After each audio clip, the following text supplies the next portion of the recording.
Whenever I look at Debbie Harry's face, I cannot stop myself from singing, "Rush, rush, got the yayo. Buzz, buzz, give me yayo." If you know, you know. We're cruising around Liberty City, Grand Theft Auto 3. Oh, what a time.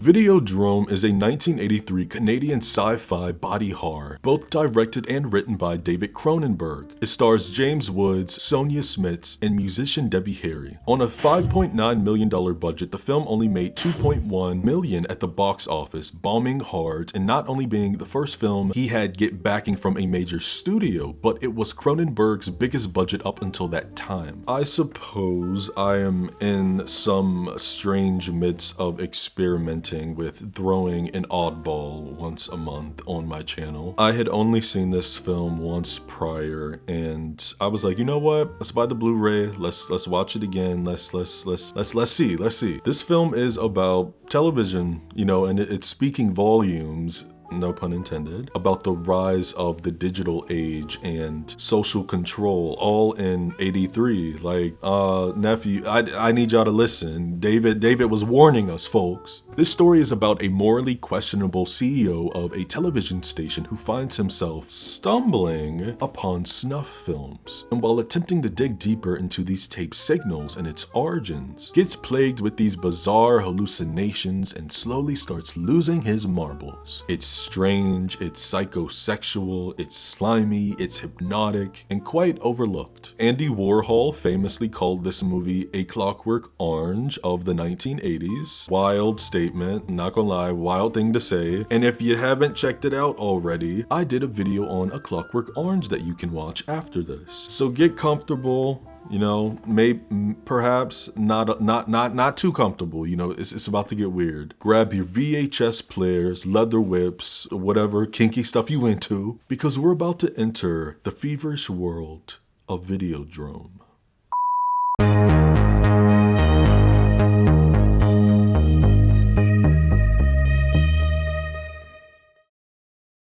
The film opens on a title card glitching into channels before stopping on one called Civic TV, the one you take to bed with you. Our protagonist Max Wren is on his couch slumped out, only feeding into this channel's philosophy. This dude is a real slob, let's keep it real. Kitchen is a mess, milk carton sitting out, scarfing down pizza with coffee. Like, I mean, what time is it? Then you looking at these X-rated pictures laughing. I don't like his ass already. Max hits up a dingy hotel where he meets two men to buy an X film. And the following day, he shows his two business partners. One thinks it's gonna get them a new audience, and the other thinks it's not tacky enough, aka tacky enough to turn him on. Max thinks this film is too soft, and homeboy's looking for something that'll break through that's tough. The next morning, we see an illegal satellite dish connected to wires that go all the way inside a building where Max is getting his friend Harlan to play a video for him. What's playing is this video of two men in plastic forcing a woman up against a wet wall of clay that's electrified before they tie her up on a pipe, and the footage completely cuts out. Max is about to go live as a guest on a talk show called The Rena King Show, where he's referred to as the controversial president of Channel 3. The woman next to him is radio personality Nikki Brand, and on a television screen somewhere else, there's a media prophet professor named Brian Oblivion. Rena starts talking directly to Max. She's like, your channel station covers everything from softcore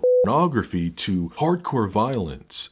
Why? Max's philosophy is that it's simply a matter of economics. A white man's gotta eat, you know, word. And in order to survive, he has to give people something they can't get anywhere else. Rena asks him if he thinks this would lead to a social climate of violence and sexual malaise, and does he care? But he does. Mr. Maxie likes to give a harmless outlet for their fantasies and their frustrations. And thus far as he's concerned, that's a socially positive act.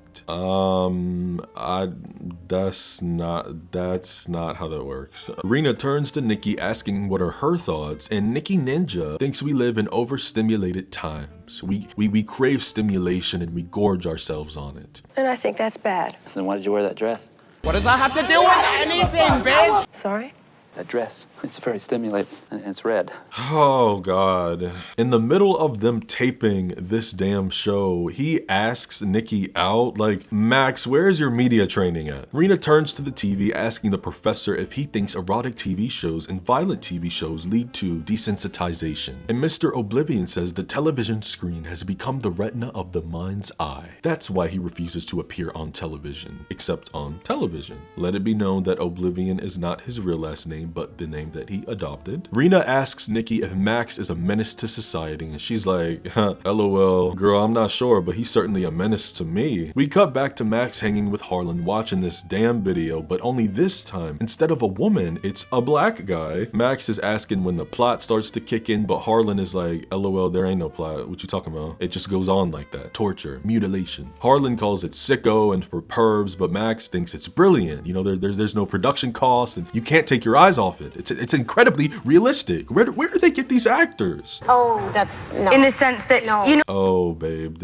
these are not actors. This Harlan guy is the prince of pirates, as in piracy. And he told Max that the video footage was coming from Malaysia, but that is not true. The video footage is coming from Pittsburgh. What?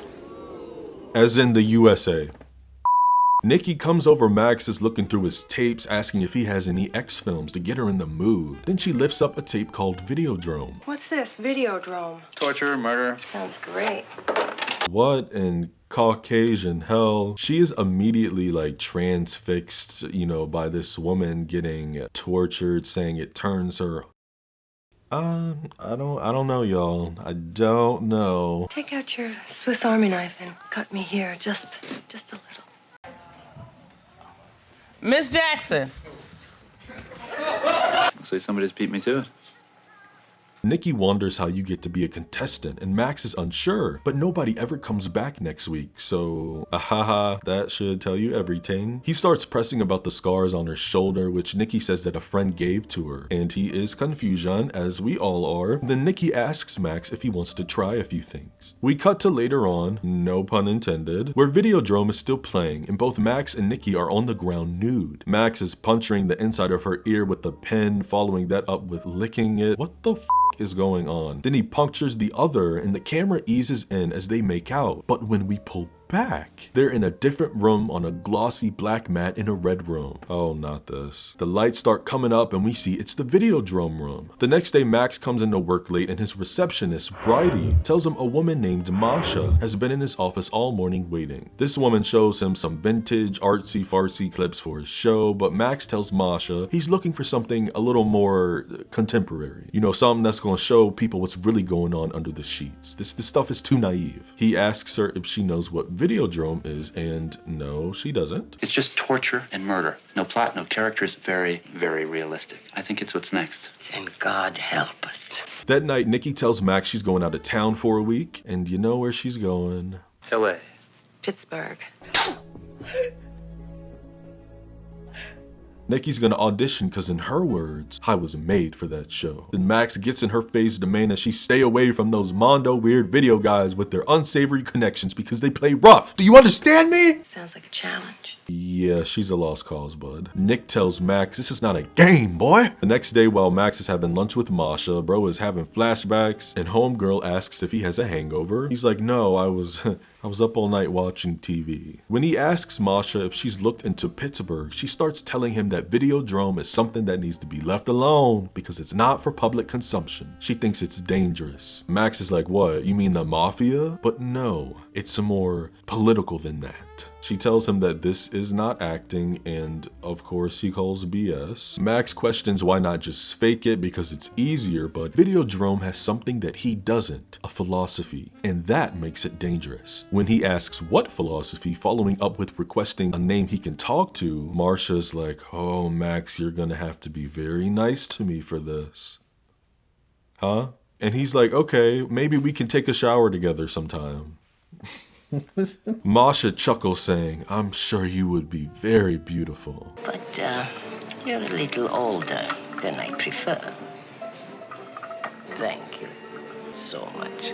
Oh, girl. Max says if he sells her a name, then he'll make Apollo and Dionysus part of the package, which is the tape that she showed him, and the name she gives him is Professor Brian Oblivion.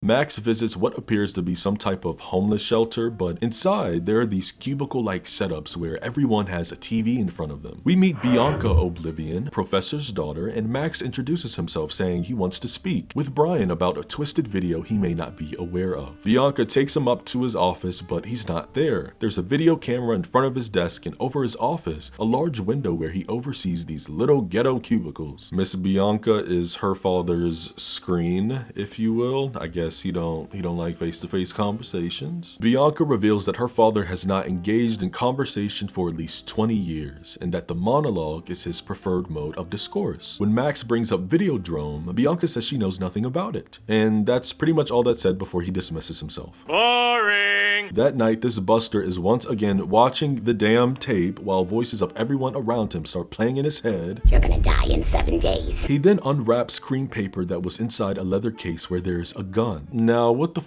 you got that for? There's a knock at the door and he hides the piece, but it's Bridie with new cassettes that were delivered for him. Apparently at Cram, C-R-A-M, which is the radio station that Nikki works at, she had a month's worth of leave and she took it.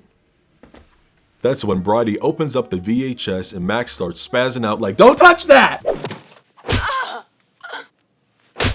What is happening? I mean, everything just keeps getting worse with Max. You know, sloppy ass apartment, stealing shit off of maids' carts, broadcasting snuff films, misogynistic comments on live television, and now we just slapping women. Bridie is like, "What's wrong, Max? You're scaring me." He says he thinks he's got a rash coming in before apologizing for hitting her. Hit me? You didn't hit me. So let the delusions begin. Bridie asks Max if he wants her to stay with him because he looks awful, and he rejects, escorting her out. But before she leaves, she tells him the other cassette is from the office of Brian Oblivion. Max immediately goes by the VHS player, picking up the case and opening one of the tapes when...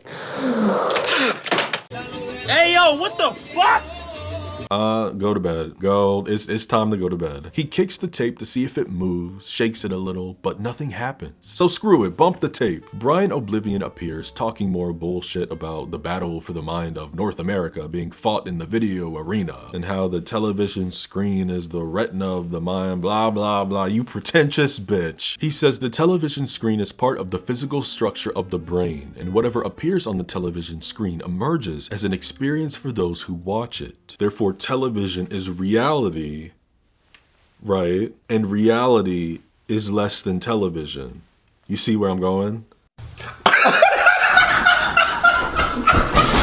Max laughs him off, but Brian addresses him directly. Max. Ooh. Sharing that he's been through it all himself, and Max's reality is already half video hallucination. If he's not careful, it'll become total hallucination. He will have to learn to live in a very strange new world. Brian starts revealing about a brain tumor he had that gave him visions, and that's when we see one of the Videodrome men come in the room with him. The man starts tying Brian down to the chair as Brian says when they removed the tumor, it was called Videodrome. I was Videodrome's first victim. Max stands up asking who's behind it. What do they want? The Strangler takes off the mask, revealing Nicki Minaj. She starts saying, "I want you, Max. Come to me. Come to Nikki." This is the most famous scene in the film. The tape shows a close-up of Nikki's lips at the top of Max's TV that starts moving along with its bass. Nikki's moans coincide with the breathing television set. She starts saying, "I want you, Max," luring him closer to the box. This motherfucker is rubbing all over the TV as the TV screen starts poking out and Max sticks his face in the cheeks. He's eating digital booty, y'all. At the Oblivion shelter, Brian awaits for Bianca with her father's tape. It's changed his life and Bianca is totally aware of how dangerous this all is. So you lied. Yeah, you lied talking about you don't know what Videodrome is. Max says he's been hallucinating ever since he first saw Videodrome, which he was exposed to accidentally by a pirate satellite dish when he made some tapes. Bianca reveals the tape she gave him was part of her own personal Videodrome collection. But how the hell was Brian talking in it? The tone of the hallucinations are determined by the tone of the tape's imagery, but the Videodrome signal, the one that does the damage, can be delivered under a test pattern. Bro has to sit down rubbing his temples, and I'm right there because what is she talking about? Bianca says the signal induces a brain tumor in the viewer, and it's the tumor that creates the hallucinations. You let me watch it? Right. Bianca expects them to come to her eventually, and she thought it might be Max, but now she realizes that he's just another victim, like her father was. So she shrugs it off. Max asks where Brian is, and she says that he's in the next room, but she's afraid he will disappoint Max. And see, I would've gotten pissed off because the room that she takes Max in is full of shelves of tapes, and it's revealed Brian Oblivion died quietly on an operating table 11 months ago. Not them in the Criterion closet right now. Max questions how was he able to be on the talk show with him, but don't you see? He was on tape. Sometimes he made 3 or 4 tapes a day. Bianca tries to keep him alive as best as she can because he had so much to offer. Her father helped create Videodrome, and he saw it as the next phase in the evolution of man as a technological animal. But when he realized what his partners were going to use it for, he tried to take it away from them, and they killed him quietly. In the end, my friends, Papa was convinced that public life on television was more real than private life in the flesh. He wasn't afraid to let his body die. Max asks Bianca to tell him more about his Videodrome problem, but she says her father knows more than she does, so listen to him. Max briefly stops by Harlan's asking if he's been hallucinating, and no he hasn't, so looks like you're all alone, bud. Professor is talking about how he believes the growth in his head is not really a tumor, not an uncontrolled, undirected, bubbling plot of flesh, but that it's a new organ, a new part of the brain. He believes that massive doses of Videodrome signal will ultimately create a new outgrowth on the brain, which will produce and control hallucination to the point that it's gonna change human reality. At this point, we can see something starting to happen in the middle of Max's stomach with a strange red scar. Professor chuckles saying, after all, there is nothing real outside of our perception of reality, is there? It's actually real as fuck. When Max looks down at his stomach, oh my fucking gosh, his stomach has turned into a pocket pussy, a stussy. It's opening and pulsating. Oh my, oh, I don't even want to think about that being in the middle of my stomach. That is nasty.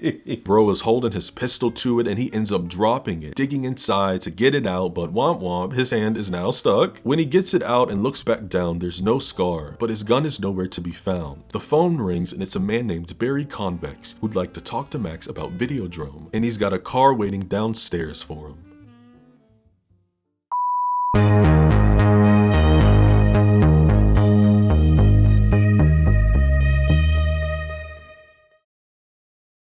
After Max hops in the car, a voice on the intercom tells him to direct his attention to the television screen in front of him. The tape clicks and we start seeing a program called Spectacular Optical, Keeping an Eye on the World, and meet Barry Convex, Chief of Special Programs. Barry tells Max they make expensive glasses for the Third World and missile-guided systems for NATO, as well as video journals. And as they're sure Max knows, when it's ready for the marketplace, things will never be quite the same again. It can be a giant hallucination machine, and much more, but it's not ready yet. Max is taken to the Spectacular Optical building that's this dingy little shop. Per usual, he is touching shit, not knowing what it is, and picks up a pair of glasses, trying them on. Barry pops out the cut saying, I hope you know you're playing with dynamite, son. That's our spring line. Top secret stuff. He pulls out this strange piece of machinery that he wants to put on Max to record one of his hallucinations, then take the tape back with him to home base for analysis. Max asks him if he gets paid for copyright because, you know, I don't want a week to fly by and my hallucinations turn up into a movie and I'm not getting a check. Real? With a straight face, Barry tells this joker he's just trying to help him. And what makes you think I need help? Barry reveals none of their test subjects have returned to normality. They're all in need of intensive psychiatric care, and because Max seems to be functioning pretty well for now, they'd like to find out why, and analyzing his hallucinations would be a great place to start. Barry starts locking the machine in place and pressing buttons as he tells them how it works, how Videodrome has something to do with the effects of exposure to violence on the nervous system. It opens up receptors in the brain, in the spine, and that allows the signal to sink in. Barry cuts the tape on and the machine lights up as Max looks at his hand, being instructed not to do anything but hallucinate. Barry exits the room saying that he can't stand the freaky stuff, and it takes a few moments, but Nikki walks into the room and now the two are inside Videodrome. She hands Max a pipe saying, "Let's perform." This girl is now inside a TV box and Max starts whipping the television.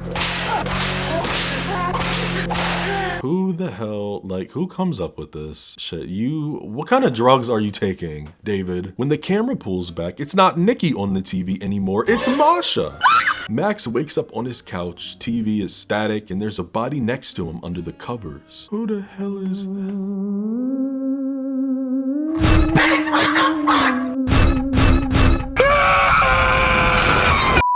Max covers her up, runs out the room, and dials Harlan, asking him to come over and look in his bed, then to snap pictures.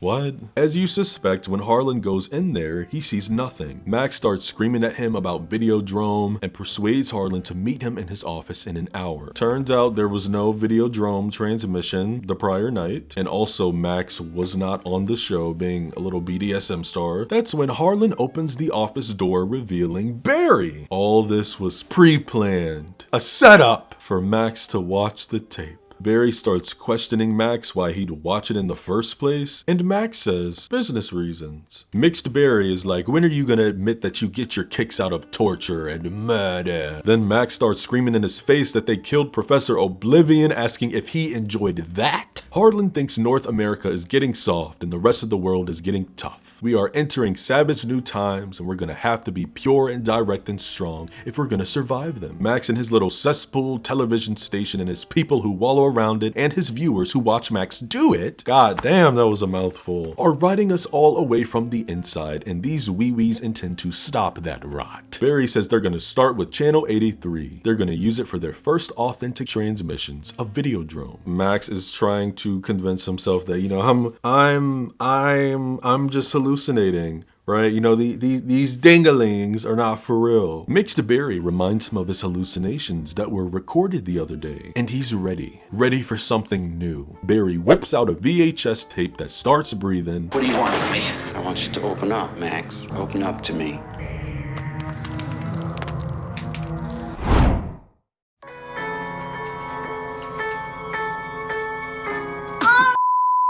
Barry's got something he wants to play for Max and shoves the tape inside of him. Max is crawling on the floor, hearing a reverbed Barry inside his head say, "We want channel 3, kill your partners." Max reaches inside his stomach and pulls out the pistol he put there days ago. The gun starts connecting inside his hands, going through his veins. Oh god. Yeah, this definitely can, even though the hand looks, you can tell the hand is a prosthetic, but still it's, yeah, god, I don't want to think about it. It's a really cool effect, actually. There are strings coming out of the gun, wrapping around his arm and going through his veins. The man in the machine is connecting, Terminator. Max goes into work. Multiple people are saying hi to him, but he just ignores them, rushing to Bridie and asks for Moses. Max's workers greet him, and this guy takes out a pistol blazing. Bridie comes in, grabbing Max, who starts clutching his stomach as if he was the wounded one. People are screaming, and Bridie is asking what happened, but Max darts off through the back door. Max goes to Bianca's, and inside his head, Barry is telling him, "Bust a cap in Bianca's ass. She knows too much. She can hurt us." The front doors are locked, so he finds another way through the building, breaking glass, breaking and entering. You are going to jail. Blanca already knows that he's an assassin for Videodrome, and she knows that they can program Max and play him like a videotape recorder. Bro reaches in his pocket, and when he pulls his hand out, it's completely blown up and one with his gun. He starts chasing Bianca, rips off a paper sheet where a TV is playing, and it shows Nikki being groped by one of the Videodrome men. Bianca lets Max know they killed Nikki and used her image to seduce Max, but she was already dead. Bianca stole the tape from them just for him to see. Somebody's hand holding a gun starts reaching out the TV as Blanca says, "Videodrome is death." This TV arm shoots Max in the chest 3 times, but when we cut to the TV, it's the TV that's bleeding. Bitch, I'm confused. This girl knows something we don't, okay? She says it's painful to remove the cassette and change the program, but now that they have, Max will see he's becoming something quite different from what he was. Max has become the video world made flesh, so now he knows what he's gotta do. Turn against Videodrome and use the weapons they've given him to destroy them. Death to Videodrome. Long live the new flesh. Death to Videodrome. Long live the new flesh, yeah? The following day, Max is standing across the street from the optical building where he's standing next to a homeless man who has a television set on a cart, playing a news report where it's reported how 34-year-old Max is being sought out by the police for the killing of 2 executives at Civic TV. Max goes inside the building, slipping in the back way where he sees Harlan, asking where's Barry, and there's a box that Max starts asking about, and Harlan says that his head is inside of it. Ain't shit funny? What's in the box? What's in the box? What's in the fucking box? Harlan tells Max he's very useful and they'd like to keep using him until he's all gone, lifting up his nasty, slimy cassette telling Max to open up to him, which he does. Max is unbuttoning his shirt and Harlan puts it inside his chest. This is quite intimate. But uh-oh, Harlan's hand gets stuck. And guess what happens? His hand is completely twisted down to the bone, just gooey, dewy blood. See you in Pittsburgh. I don't know, let's just go with it. Max goes to the spectacular optical convention where this strange show / dance number is going on, and afterwards, Mixed Berry comes out on the mic to spit about his new collection. But Max storms the stage, pulling out his piece and shoots Berry dead. Barry's body starts tweaking. What in the John Carpenter the thing is going on? These gross tumors start coming out his body as Max runs to the mic yelling, "Death to Videodrome! Long live the new flesh, motherfucker!" Max dips out, sneaking past the gate, finding an abandoned ship that is very Flying Dutchman couture, and after briefly closing his eyes, Nikki appears on a television before him, telling him how she learned death is not the end and she can help him. Videodrome still exists and it's very complex. Max has hurt people, but he hasn't destroyed them, and to do that, he's got to go on to the next phase. Max's body has already begun to change a lot, but that was just the beginning, you see? He has to go all the way into the new flesh, a total transformation. To become the new flesh, you first have to kill the old. Don't be afraid to let your body die. Just come to me, come to Nikki. I'll show you how. She shows his reflection back to him, putting a gun to Max's head and says, "Long live the new flesh," before he blows it off and the TV explodes. In real time, we see the same shit, dude. You know, Max says, "Long live the new flesh," and then, gunshot. Bow.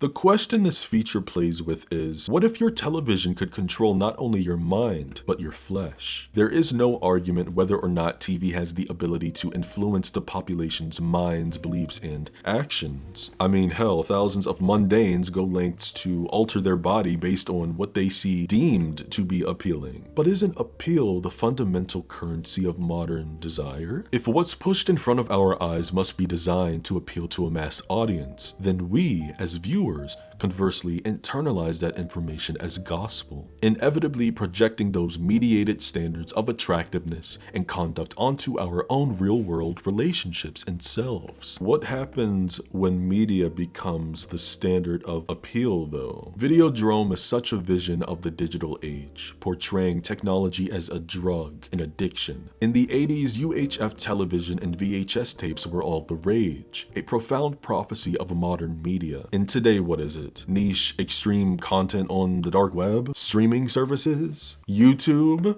Right. Oh, Oh, and I can't forget the obvious, social media, the biggest digital addiction out right now. There is this constant demand for overstimulation and distraction in our lives. Some funny videos to laugh at, posting pics of ourselves, you know, always refreshing the page to see how many likes we got. We've lost touch, babes. Whatever family, whatever group of wealthy individuals who run this world no doubt want to keep the masses in line. And how do you do that? What's the smoothest entryway? In the content that we soak up.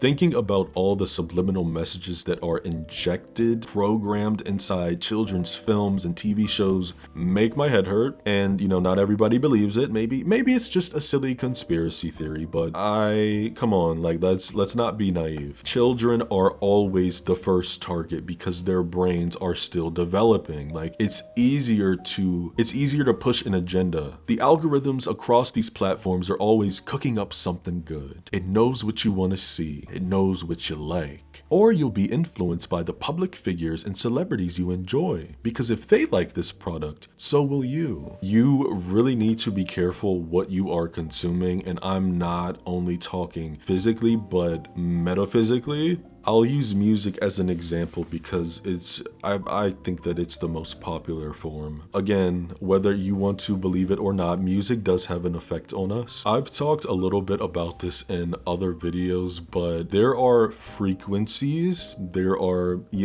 there are messages planted in these songs that you soak up, even in the lyrics. And I'm not saying not all of it is bad. That's not what I'm saying. I'm not saying it's all bad. But this over-sexualized music that is, you know, violent, talking about guns and, you know, self-medicating, harming yourself, like it's that is the problem. These things can manifest in us, or it can awaken and manipulate some deep-seated, darker desire. From the minimal Cronenbergs I've seen, he has quite a knack for taking a mental obsession and manifesting it as body horror. After all, what's happening within will eventually reflect on the out. David's recurring style of body horror is not at all shock value, but a vital part of his thematic analysis. The vaginal-like VCR slot in Max's chest is an entry point for consumption. The gun fusing with his hand being an instrument of transmission. Our hands are like weapons, tools to carry out desires. The man and the machine are like fused together, you know. Long live the new flesh is the film's philosophical statement. The next stage of human existence, a mutated consciousness that has fully integrated with the electronic world, devoid of humanity and of soul. Max has been infected with this technological parasite, having hallucinations, physical mutations, and is manipulated into becoming an assassin by Mixed Berry. But he ends his life in an act of rebellion against the conspirators, a political, spiritual, but destructive rebirth. His visions got to him, and homeboy was a goner. It's hard to say, but it often really does feel like technology will be the death of us all. All this AI stuff is really getting out of hand. These hyper-realistic videos that are created can create a lot of damage. It can give people an outlet